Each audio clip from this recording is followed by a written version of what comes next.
Então, boa noite, gente. Hoje a aula, nós vamos começar com conteúdo, então, de ecologia. O nome da aula, então, é Introdução à Ecologia. É a professora Tayane, que vai ministrar a aula. Depois, no finalzinho, a prof. Dominique vai conversar com vocês e vai assumir a aula. Nós fizemos a aula, então, dividida entre nós duas.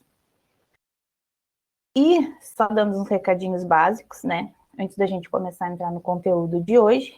Então, se vocês querem, assinem para mim ali as notas compartilhadas, o nome de vocês, curso, porque para nós é importante, é uma forma da gente estar mais próximo.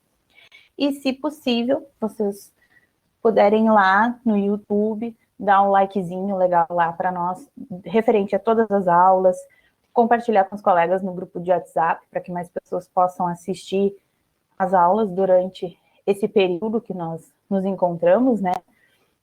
Nós agradecemos.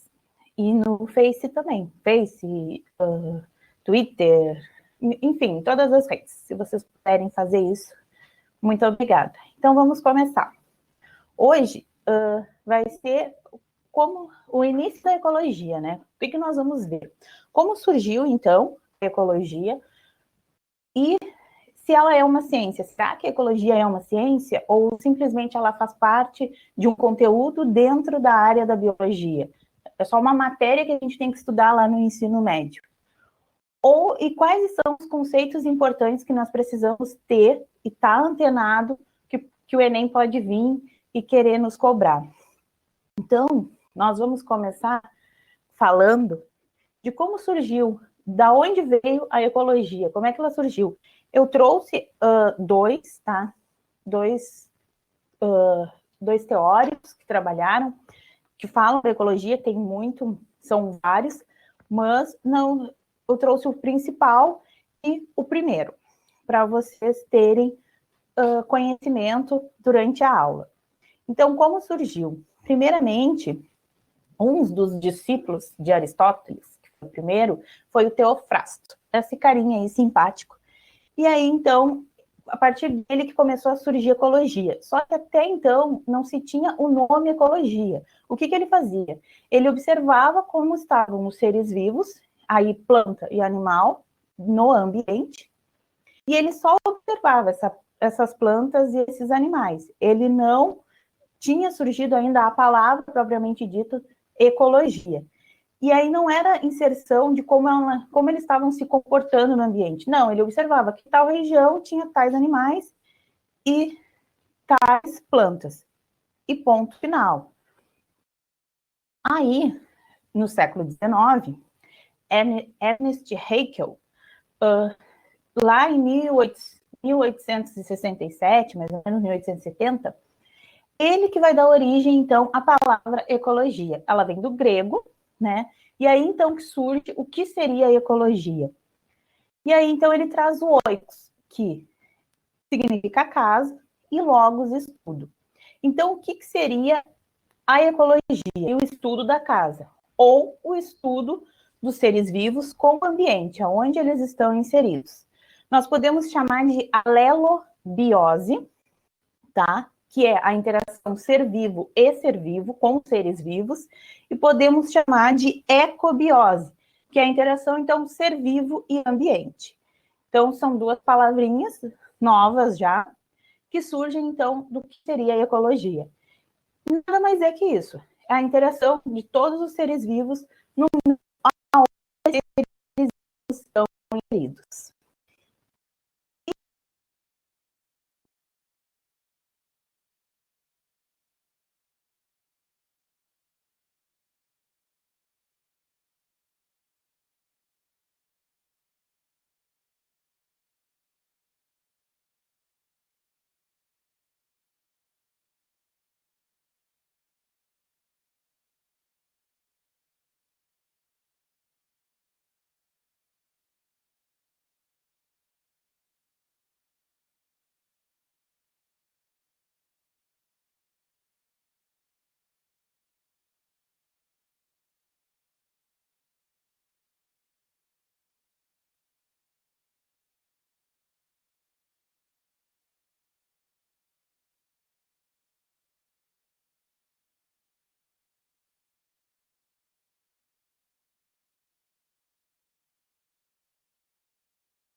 Oi, gente. Agora vocês estão me ouvindo? Que tinha trancado, eu acho.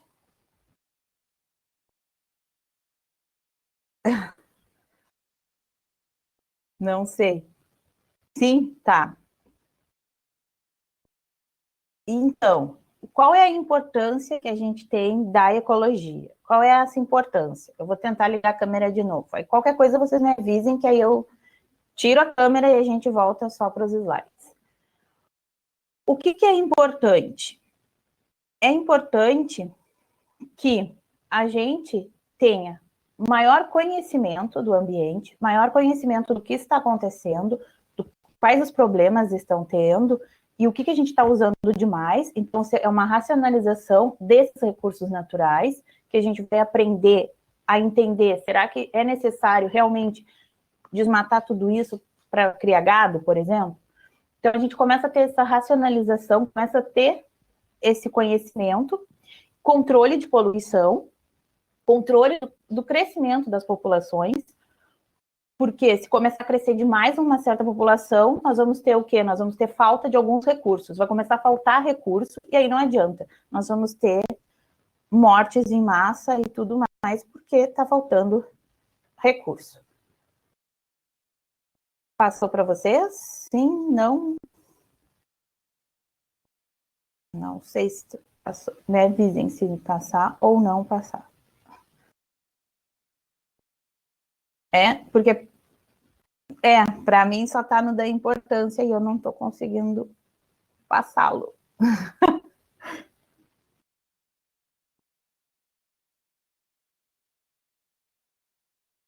Não? E só para mim saber que eles estão... Tem que pedir para a Samara pôr de apresentador de novo, por favor. Ah, tá. É que como tu caiu, Samara, por favor. Caiu tudo, tá. Isso. Eu tava achando estranho, porque para mim também estava trancado. Gente, vocês vão me avisando no chat que eu vou tentando resolver. Ah, deu. Foi? Então, com esse pensamento novo, mais sustentável, mais de como cuidar do meio ambiente, eu trouxe algumas conferências, tá? Não são todas, nem todas que se fala e que se vê hoje, né? Em relação aos cuidados com o meio ambiente, então eu trouxe algumas principais, que foi em 1934, a Conferência Brasileira de Proteção à Natureza no Rio de Janeiro, então foi a primeira conferência que realmente começou a se questionar o que é viável ou não no meio ambiente. Em 72, a gente teve em Estocolmo a Conferência das Nações Unidas sobre o Ambiente Humano. Em 92, a gente tinha a ECO 92, que foi no Rio de Janeiro. E depois, em 2012, a gente teve o Rio+20, que foi 20 anos depois que se falou. Então, é só algumas conferências, só para vocês terem uma ideia. Hoje se tem mais conferências, tem mais protestos em relação ao meio ambiente, em relação às mudanças climáticas que nós estamos enfrentando, mas é mais relacionado só para vocês terem um certo conhecimento de por que é importante a gente trabalhar ecologia ou falar em ecologia. Mas então, a gente falou um pouquinho da importância que nós vamos começar a ter um cuidado maior no Brasil e no mundo em si. A partir de 1960, a gente começa a ter um movimento ambientalista, então começa a ter uma preocupação maior com os recursos que nós estamos utilizando e da forma que estamos utilizando e gastando esses recursos, e aí começa a ter a maior porcentagem de pessoas falando em ecologia. E afinal, ecologia é realmente uma ciência ou ela não é uma ciência? O que vocês acham? Vocês acham que a ecologia está relacionada a ter uma ciência ou não? Ou não é uma ciência? Alguém sabe me dizer? Poderia me dizer, me responder? Acha que sim? Isso aí, Yasmin. Então, ecologia, ela é considerada uma ciência, sim, ela não é apenas uma matéria da biologia que a gente tem lá dentro da cadeira de biologia, que a gente vê geralmente lá no segundo ano, né, do médio, ou no terceiro. Não, ela é uma ciência multidisciplinar. Por quê? Ela vai passar por várias áreas.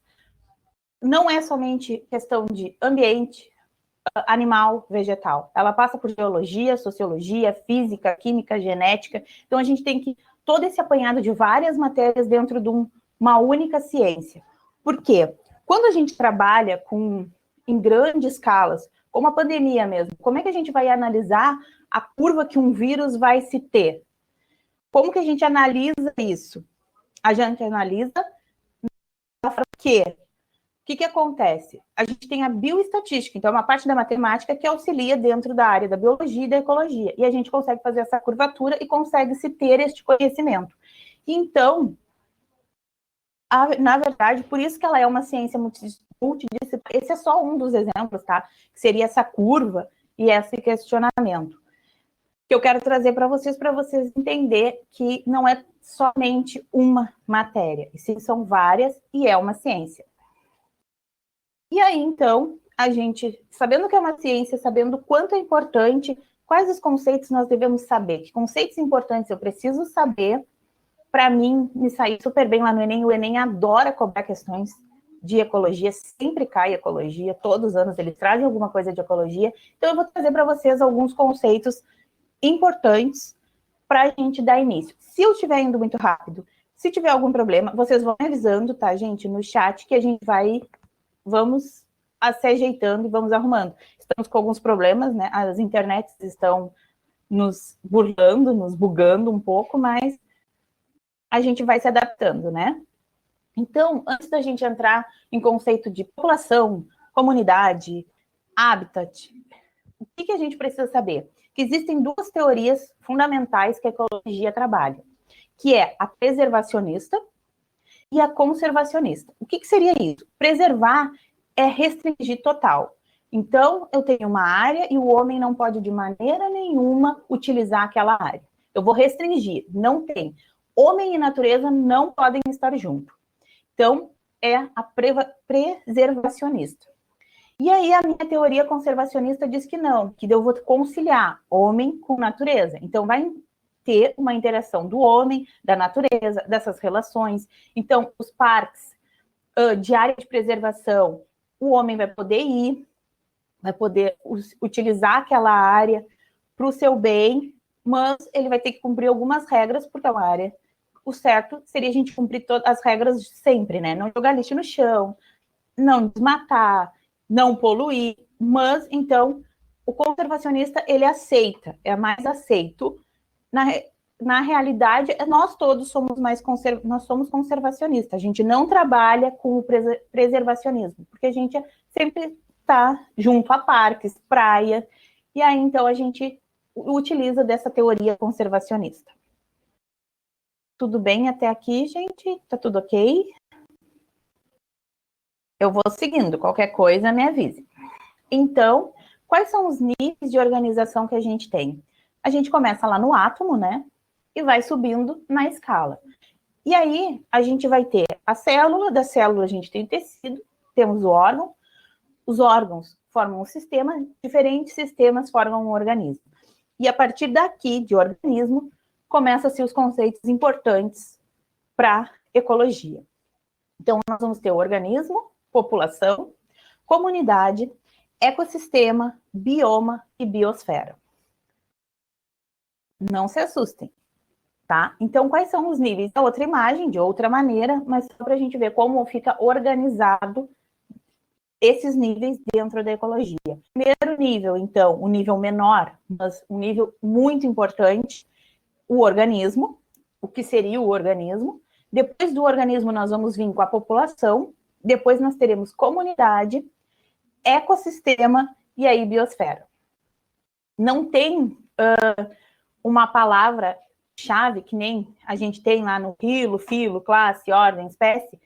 Não tem. Lá a gente tem o reficofage, né? Que vocês viram com a professora Bia. Aqui não tem. Nós temos que tentar assimilar que primeiro é uma única coisa, depois a gente junta num pouquinho maior.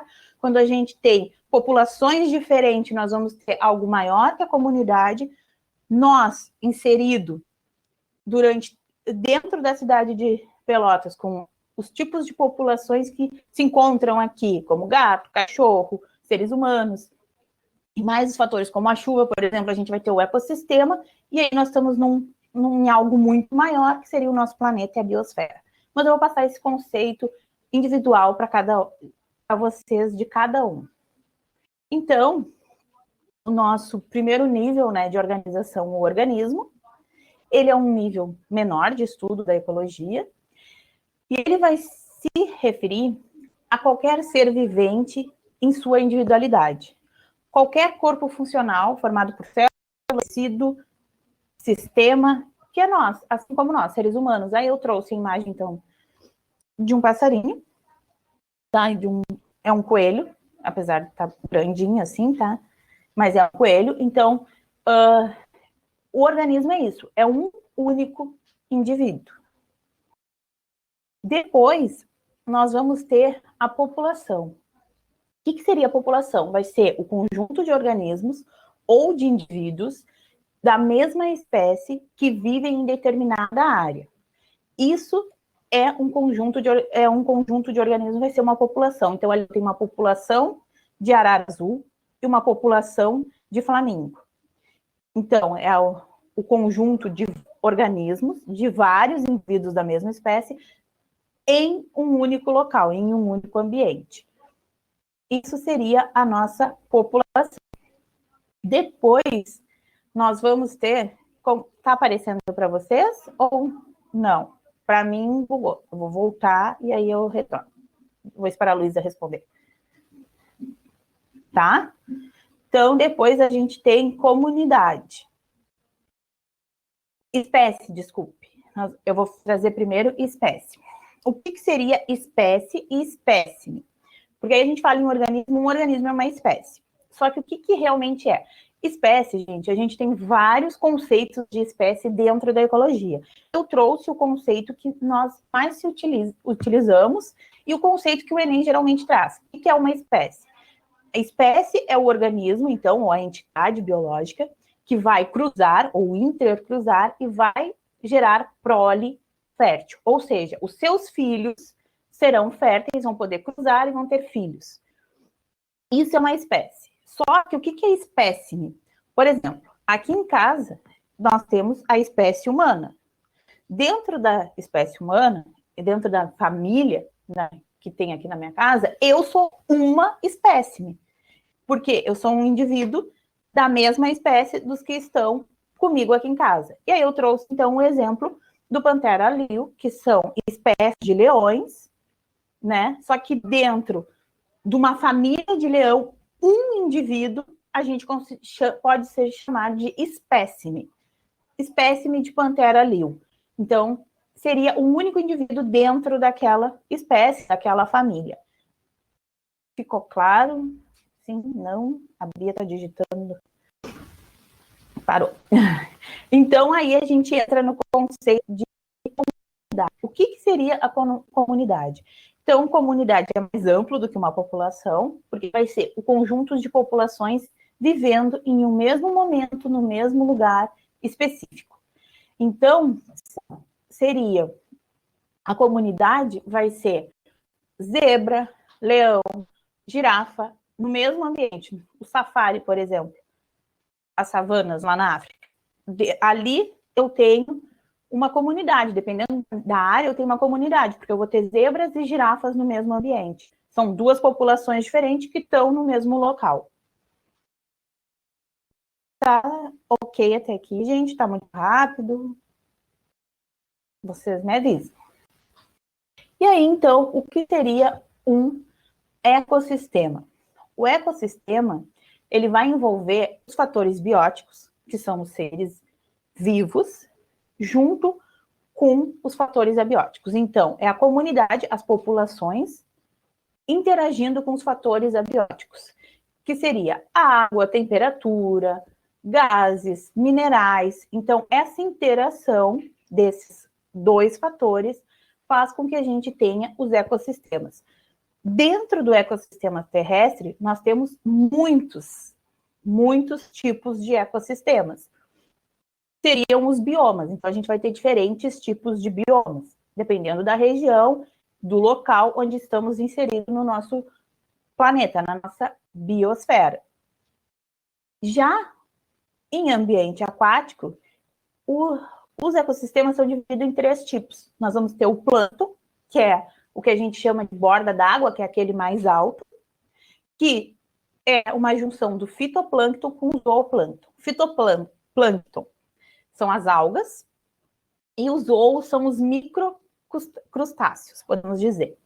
Nécton vai ser a região mediana e vai ser a região macro, que seria, então, peixes, tubarão, golfinho, baleia.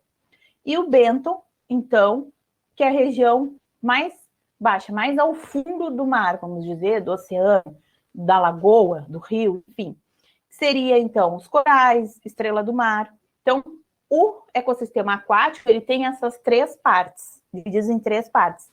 Já no terrestre, nós temos muitos tipos de ecossistemas. E aí, então, a junção desses fatores bióticos e abióticos, essa interação, como vocês podem ver aqui, ó, fatores abióticos, sol, para liberar energia, gases, água, minerais, juntando e se utilizando as plantas e algas dessa energia ou desses nutrientes, assim como os animais e os fungos, utilizando, trocando com esse ambiente todo, fazendo esse ciclo, nós temos, então, um ecossistema, que é a interação do meio abiótico e do meio biótico. Isso a gente considera como um ecossistema. E aí, então, chegando lá na nossa, aquela imagem que estava indo, né, do organismo, passando até chegar no globo, na nossa biosfera, a gente tem, então, um conjunto de todos os ecossistemas. E a biosfera, então, ela está ligada à hidrosfera, que é toda a água que tem no nosso globo terrestre, à atmosfera, que está relacionada aos gases, e a nossa litosfera, que está relacionada, então, ao meio terrestre, às rochas. E essa junção, se utilizando os seres vivos e os hábitats deles, e essa interação que a gente vai ter a biosfera. Então, todo o conjunto de ecossistemas interligado. Até aqui tá tudo ok, gente? Então, biocenoose, tá? Ou biota. É um nome, então, que eu trouxe, mas o que seria biocenose ou biota? É a comunidade. Às vezes, o Enem ele pode trazer a palavra biocinese, biota, mas ele está relacionando a uma região, ou uma comunidade, ou um habitat. E aí, só para vocês terem esse conhecimento, que essa palavra se refere ao habitat ou biota, região, né, habitat, e biocinese seria comunidade. Então, vai ser o conjunto de populações que vão existir em um determinado local. E essa comunidade vai interagir entre si, alelobiose e ecobiose, entre o biótopo, a região, o ecossistema, e aí então tem essa interação, seres vivos e ambiente. E aí aqui eu trouxe só um exemplo, que seria as bactérias, é um exemplo de biocinese, porque no momento que cai uma folha lá no chão e começa a ter essa degradação dessa matéria orgânica ali, tu precisa das bactérias para se decompor essa folha, porque senão a folha ficaria ali, né? E aí, então, junto com bactérias e fungos, tu tem as micorrizas, que elas também vão fazer essa decomposição mais rápida desse material orgânico, vão liberar nitrogênio para o solo, e aí tu vai ter um solo mais vivo, um solo mais rico e melhor para se plantar. Claro que não se tem só bactéria, fungo, a gente tem protozoários que controlam a quantidade de bactérias que está nesse solo, então é só mais como um exemplo para vocês terem esse conhecimento. Só precisa anotar o conceito, então, que é um conjunto de populações interagindo em uma determinada região. Esse é o conceito básico, e lembrar que está associado à comunidade. O biótopo, então, também vai ser conhecido como ecótopo, tá? E ele vai ser um termo que vai dizer qual o local que reside a vida, ou o ser vivo naquele ambiente. De maneira, então, vai estar mais relacionado ao habitat, aonde está vivendo aquele ser vivo, só que um habitat minúsculo, menor, micro, vamos dizer, então, é o ser vivo sobrevivendo, aquela população sobrevivendo aos meios externos, o que o ambiente está proporcionando, mas em uma determinada região, não num todo. E aí, então, a gente tem o nicho ecológico. O nicho, ele está relacionado ao modo de vida daquele ser, como o ser em si vai estar vivendo ou se relacionando, os tipos de reprodução, os tipos de competição, isso é o nicho ecológico. Então, o nicho é o meu papel ecológico. Como um exemplo, vegetarianos, né? Os vegetarianos, eles têm um modo de vida diferente dos que são carnívoros, vamos dizer, os que comem carne. Então, o nicho ecológico do ser humano, de quem é vegetariano, seria assim, meu nicho ecológico, meu modelo de vida é ser vegetariano, não vou comer carne. Diferente do nicho ecológico. Então, o nicho, às vezes, a mesma espécie podem ter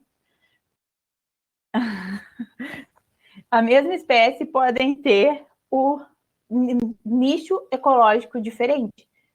Como o exemplo, então, que eu dei dos vegetarianos. Não tem nada contra vegetariano, tá, Marcelo? Então, é só mais o papel, a forma como eu vou lidar. E aí, então, às vezes, há essa confusão. O que é o ecótono e o que é o nicho? Então, o ecótono vai ser a relação que o ser vivo cria com os fatores ambientais. E o nicho vai dizer respeito de como ele vai agir com aquela competição, como ele vai agir na maneira de se portar. Ou seja, o nicho vai dizer qual o papel que eu tenho para a minha comunidade. E o ecótono vai representar o que eu fiz, qual a minha adaptação para mim sobreviver ao fator externo que está me afetando. Por exemplo, hoje, o meu ecótopo seria o que eu iria fazer para me adaptar para sair na chuva. Ou no nosso modelo de aula, assim, é maravilhoso online que nós estamos neste ano. Esse novo modelo não, mas esse formato que nós tivemos que agir e utilizar para que vocês pudessem ter a aula para o Enem. Então, isso é como se fosse uma jogada, como seria um ecótono, né? Que foi, vamos fazer a aula através do ambiente virtual, online, para chegar esse conteúdo aos alunos. Então, foi uma adaptação dos professores, meu nicho, minha modalidade professora, foi uma adaptação que eu tive que ter para poder passar o conteúdo para vocês. Tudo tranquilo até aqui, gente?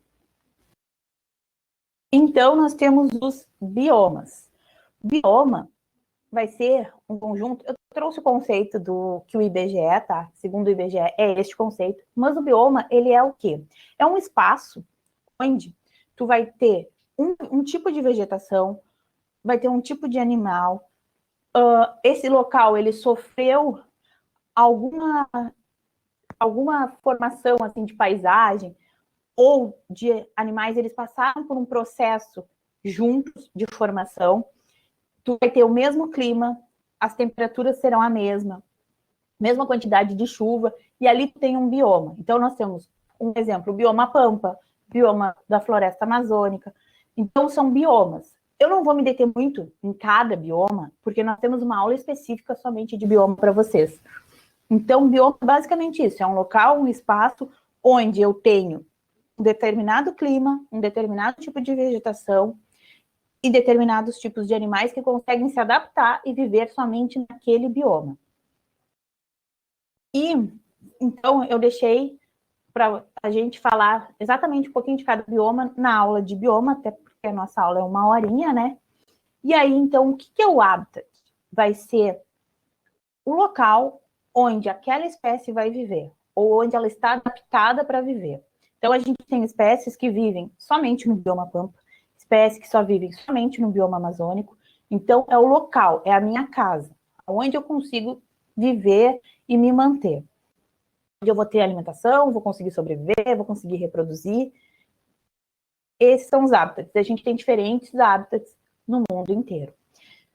E aí, falando em bioma, ecossistema, a gente tem o ecótono. É muito importante. Por quê? O ecótomo, vocês vão ter, então, o ecossistema 2 e o ecossistema 1. Só que, por exemplo, eu tô aqui, né? Tô no Cerrado. Vamos dar um exemplo assim. Tô lá no Cerrado e aí eu vou passar para a área de floresta amazônica. Não vai ter uma linha cruzando que eu vou simplesmente passar meu pé para o outro lado. Nossa, só floresta amazônica agora. Não. O que vai acontecer? Eu vou ter uma área no meio desses dois biomas, desses dois ecossistemas, que tem uma transição. Então, eu não vou ter uma paisagem aqui cerrado, passei a linha, vou ter a floresta. Não.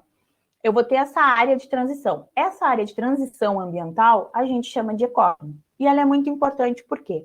Porque, além de ter a interação desses dois tipos de ecossistema, né, de ter essa transição, tanto de flora e fauna, a gente tem espécies endêmicas, que só residem nessa área, que só conseguem viver e se adaptar e sobreviver nessa área de ecótomo. Então, nós vamos ter muitas espécies endêmicas dali. E aí, então, por isso é muito importante os ecótomos. E aqui eu trouxe uma imagem do nosso Pantanal, uma imagem de agora. E por quê? O Pantanal, além de ser uma reserva imensa ambiental, e estamos passando por toda essa tragédia, né, que está ocorrendo lá, de queimada, a gente está com muita chuva aqui, e lá está super seco. Lá também tem áreas de ecótomo, lá também nós temos muitas espécies que só estão lá, só vivem lá. E qual é a importância? Até semana passada, 10% da vegetação do Pantanal em si tinha sido queimado.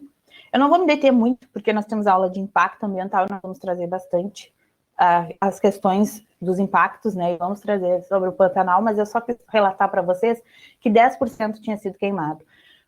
Na área das bacias, ali da água e tudo, do Parque Nacional das Águas, que é a área onde a gente tem maior população de onça pintada no mundo, 80% da vegetação já foi queimada.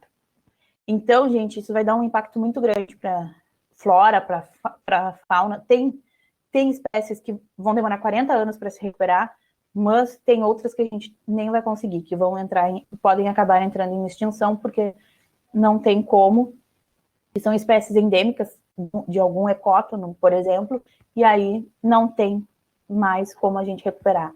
Então, é uma perda bem grande. Eu só quis trazer para vocês um pouquinho, então, do que está acontecendo, né? Mas a gente fala mais a fundo sobre isso na aula de impactos. E aí, biomassa é só um conceito também.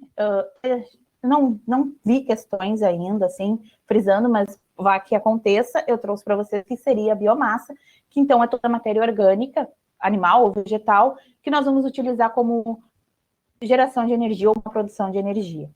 E o que seria essa energia? Por exemplo, os biofertilizantes, o biodigestor, tu pegar as excretas dos animais e transformar num biofertilizante ou usar como um combustível, tu está gerando uma energia. Então, ali tu tem uma biomassa.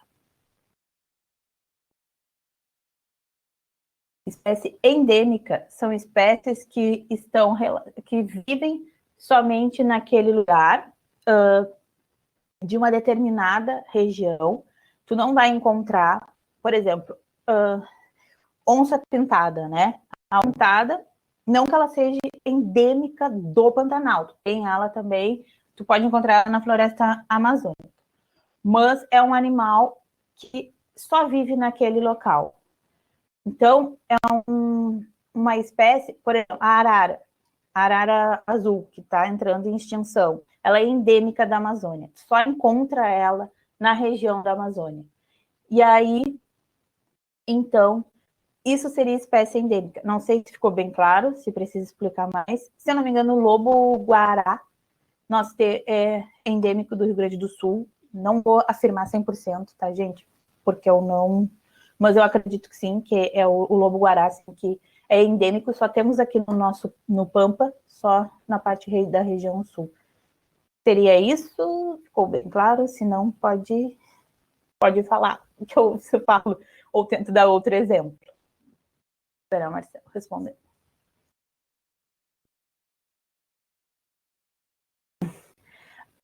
E aí, então, só falando rapidamente, assim, ó, níveis tróficos, tá? Eu não vou me deter, que agora eu vou passar para a prof. Dominique. Os níveis tróficos, aqui eu trouxe só até o terceiro, mas não necessariamente vai citar somente até o terceiro nível trófico, tá? A gente pode ter o quarto, quinto, dependendo de como for a cadeia. Só que o primeiro nível trófico é o produtor. Só que às vezes a gente acaba confundindo, e aí como a gente tem consumidor primário, o consumidor primário, primeiro nível trófico da cadeia. Não. O primeiro nível trófico vai ser o produtor. O consumidor primário vai estar no segundo nível trófico. Sempre vai ter energia, tá? E essa energia vai se dissipando, vai se perdendo ao longo dessa cadeia, vai diminuindo. Então, nós vamos ter diferentes níveis tróficos e sempre dissipando e gastando energia. Então, conforme o nível, a gente vai utilizar mais energia ou vai gastar mais energia do que outro. Então, a partir de agora, eu peço, então, vai ficar com a Prof. Dominique, é ela que vai dar a aula para vocês. Não sei se ela está aí, se ela não está.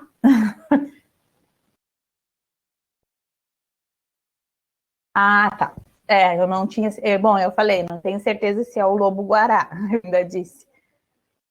E aí, agora a aula, então, eu vou passar a palavra para a professora Dominique. E aí, qualquer coisa, gente, se vocês tiverem alguma dúvida, podem me perguntar, tá? Eu vou desligar a minha câmera para deixar. Ela vai seguir o conteúdo, seguir a parte, então, das relações alimentares. Domi, contigo.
Olá.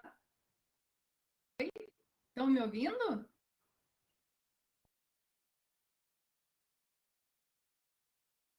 Sim, graças a Deus. Eu já estou roxa de tanto cair aqui. Gente, bem na hora de começar a parte, mais uma vez. Então, vocês estão tranquilos?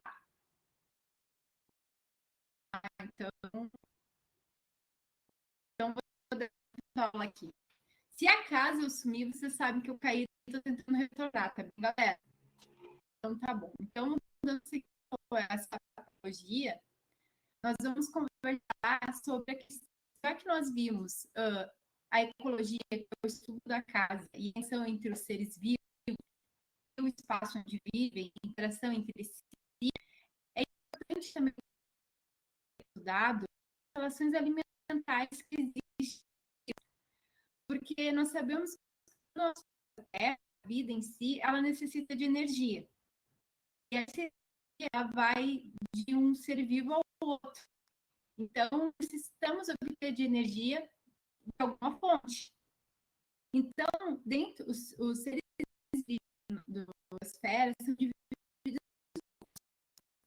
Provavelmente já acredito, devem ter estudado o que são autótrofos e heterótrofos. Então, o que são os seres autótrofos? Eles são os principais na cadeia alimentar, então, conseguir abastecer se é uma fonte de matéria para os seres heterótrofos. Nós estamos dentro desses seres heterótrofos. Os mesmos, eles fazer o quê? Transformar energia química em compostos orgânicos. Existem autótrofos que realizam fotossíntese, que a gente conhece muitos vegetais, plantas e alguma.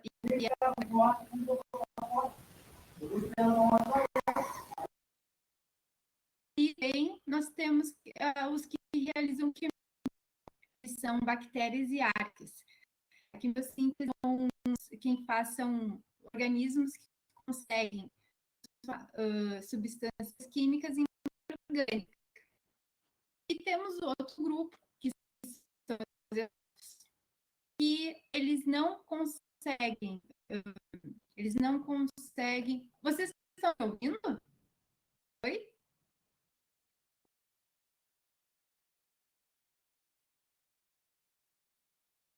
Estão conseguindo me ouvir?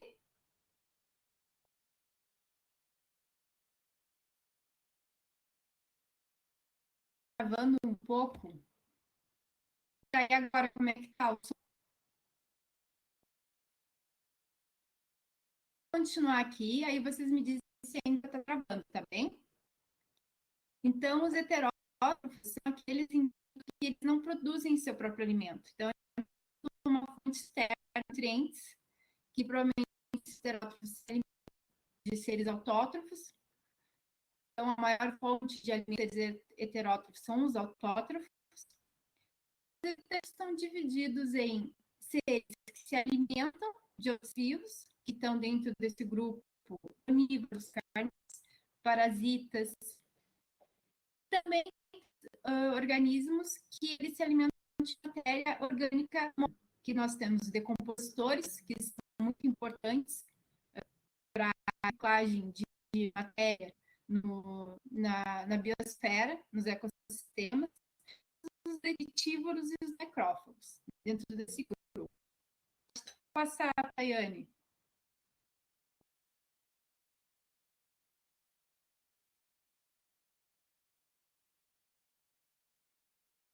Oi, Tayane.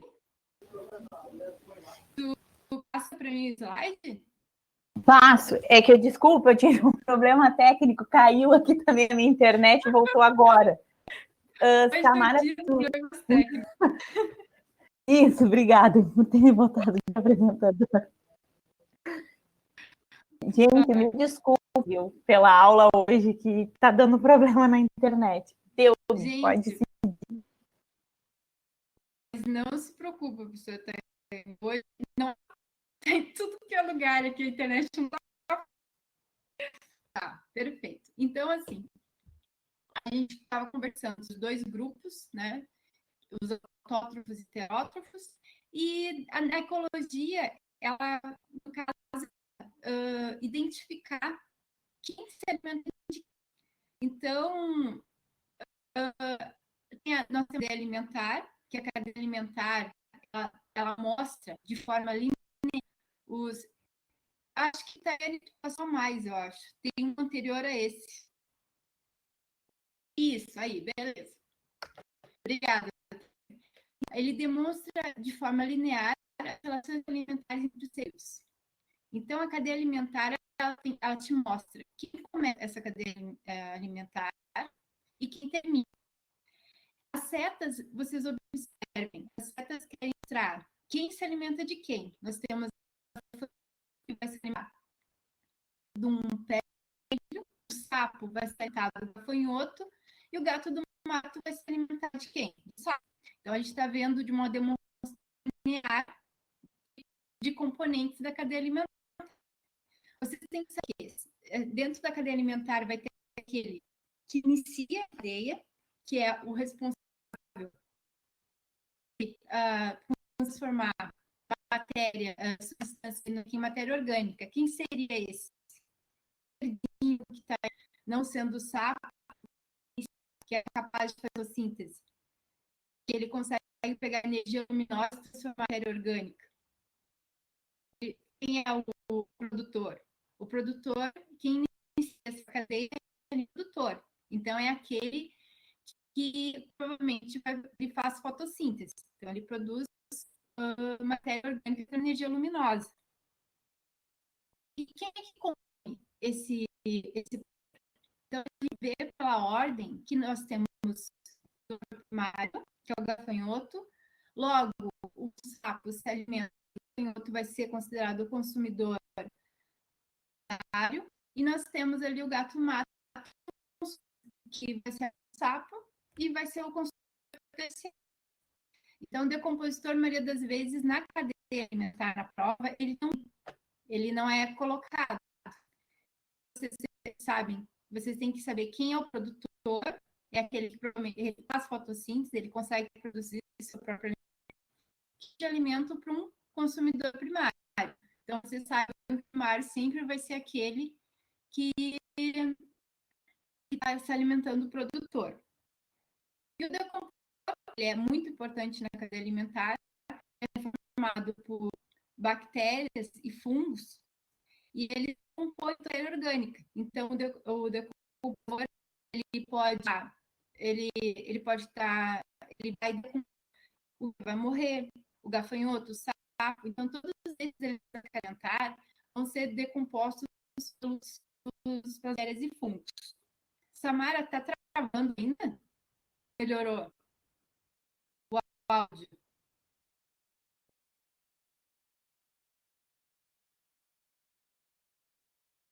Ah, perfeito. Pode passar, prof. Tayane. Então, aqui, ó, a gente observa que todo de vocês, o Enem gosta muito de cadeia alimentar. Cadeia alimentar. Então, vocês precisam se localizar na cadeia alimentar. Saber o produtor, quem está se alimentando do produtor, que é o consumidor primário, quem se alimenta do produtor primário vai ser o secundário, e o consumidor terciário é o alimento do. Então, vocês têm que saber se localizar da cadeia alimentar e identificar cada membro. Mas o que é identificar os níveis tróficos de cada composto? Então, nós podemos classificar a cadeia alimentar como produtor, consumidor e decomposição. E ou podemos também por níveis tróficos. Níveis tróficos é o que aquele isso onde o produtor, assim, o produtor é o ser que é o primeiro nível trófico. Depois nós temos o segundo nível trófico, que é o consumidor primário. E assim, de forma continuada. O que a prova de trazer um cartão, eles gostam de fazer vocês em relação o produtor coloca que o consumo primário é como fosse o trófico. O primeiro a aparecer na cadeia, o primeiro nível alimentar é o produtor. Então, já veio questões que eles disseram, o consumidor primário, que é o primeiro nível trófico da cadeia, é tal, tal.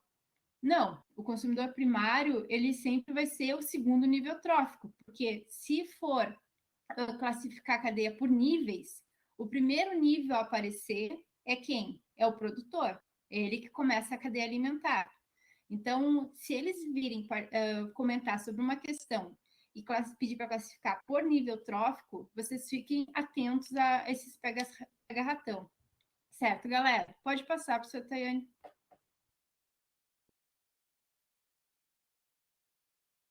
Bom, aqui, então, o nível trófico é a ordem, né? Onde vai se encontrar o ser vivo, na cadeia alimentar. Então, aqui a gente observa o quê? Que nós temos uma sequência, né? Aqui, o primeiro nível trófico é o produtor, que é representado por algas, vegetais e bactérias, que vão abastecer essa cadeia alimentar. Depois temos o consumidor primário, indicado pelo segundo nível trófico, provavelmente vai ser um herbívoro, porque vai se alimentar de vegetais. O terceiro nível trófico provavelmente é o carnívoro, que se alimenta desse herbívoro. E o consumidor terciário, que é o quarto nível trófico. E depois nós temos o decompositor, que seria o último nível trófico, que decompõe essa galera toda quando morre, né? Vai transformar a matéria orgânica, né, em decomposição, vai decompor e vai conseguir fazer com que essa matéria orgânica e decomposição vai formar substâncias químicas, e essas substâncias elas vão voltar à cadeia alimentar, certo? Então, o papel do decompositor ele é bem importante também, porque ele que faz com que a matéria orgânica ela seja cíclica. Então, ela sempre volta para a cadeia alimentar. Pode passar.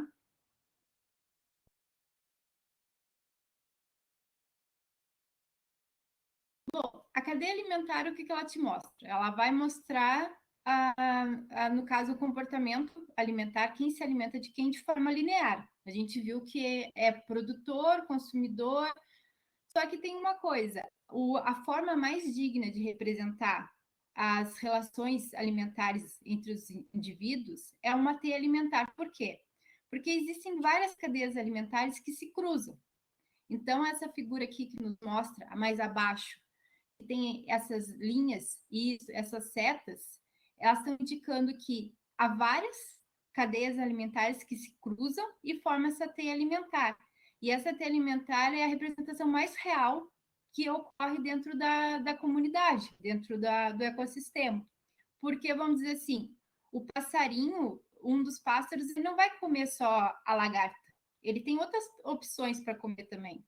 Ele pode comer a joaninha, pode comer a lesma, o caramujo.